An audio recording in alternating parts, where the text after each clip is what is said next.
জাতীয় পার্টির মতো পোষা রাজনৈতিক দল হতে আসেনি এনসিপি, এমন মন্তব্য করেছেন এনসিপির উত্তরাঞ্চলের মুখ্য সংগঠক সার্জিস আলম।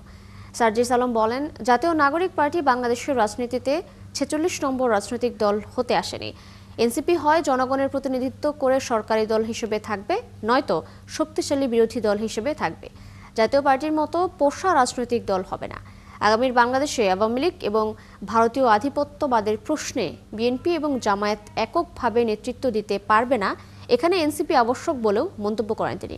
রবিবার সন্ধ্যায় নরসিংদী জেলা শিল্পকলা একাডেমির হলরুমে আয়োজিত জাতীয় নাগরিক পার্টির জেলা সমন্বয় সভায় প্রধান অতিথির বক্তব্যে তিনি এসব কথা বলেন। হয় জনগণের প্রতিনিধিত্ব করে সরকারি দল হিসেবে সংসদে থাকব, অথবা শক্তিশালী বিরোধী দল হব।